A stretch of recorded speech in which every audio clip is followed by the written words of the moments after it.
O'zbekiston qurolli kuchlari bugungi kunda Markaziy Osiyodagi harbiy muvozanatni belgilovchi asosiy omillardan biri sifatida e'tibor markaziga tushgan. Bu baho siyosiy bayonotlar yoki ichki propagandaga tayanmagan, balki ochiq manbalarda e'lon qilinadigan global harbiy reytinglar, shaxsiy tarkib, texnik ta'minot va boshqaruv modeli asosida shakllangan. Xususan, xalqaro harbiy tahlil platformalarida O'zbekiston armiyasining 53-o'rin atrofida qayd etilishi uni nafaqat mintaqada, balki global miqyosda ham yuqori kuch sifatida ko'rsatadi. Markaziy Osiyo davlatlari orasida bu eng yuqori natija hisoblanadi. Shaxsiy tarkib bo'yicha O'zbekiston armiyasi taxminan 65-70 ming nafar faol harbiy xizmatchidan iborat. Qozog'iston esa bu ko'rsatkichdan biroz ustun, 75-80 mingni tashkil qiladi. Biroq hudud hajmining O'zbekistonga nisbatan bir necha barobar kattaligi harbiy kuch zichligini keskin pasaytiradi. Bundan tashqari Qozog'iston harbiy tizimi kollektiv xavfsizlik shartnomasi tashkiloti doirasida faoliyat yuritadi, ya'ni strategik qarorlar va ehtimoliy ssenariylar ittifoq mexanizmlariga bog'langan. O'zbekiston esa harbiy siyosiy bloklardan tashqarida qolgan holda barcha rejalashtirish va qo'mondonlikni to'liq milliy markaz orqali amalga oshiradi.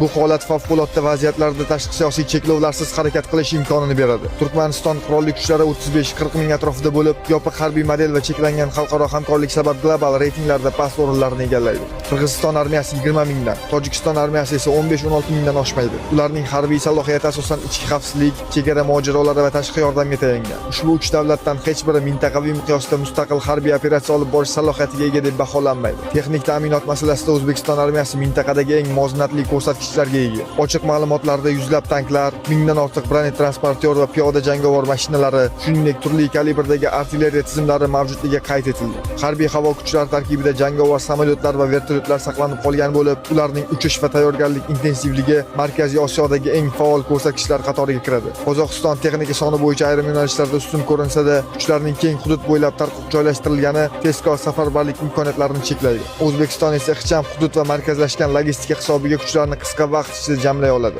Asosiy farq son yoki qurol turida emas, balki harbiy tizimning vazifaviy modelida namoyon bo'ladi. O'zbekiston armiyasi tashqi ekspansiya uchun emas, balki ichki barqarorlikni ta'minlash, transchegaraviy tahdidlar, terrorizm va mintaqaviy beqarorlikka tezkor javob berish uchun shakllantirilgan. Maxsus bo'linmalar va tezkor qismlar doimiy jangovar tayyorgarlik rejimida ushlab turiladi. Bu esa armiyani statistik ko'rsatkichlardan tashqarida real operativ kuchga aylantiradi. Global reytinglarda 53-o'rin atrofida qayd etilishi, qo'shni davlatlar bilan solishtirganda shaxsiy tarkib, texnika va boshqaruvdagi ustunliklar O'zbekiston qurolli kuchlarini bugungi kunda Markaziy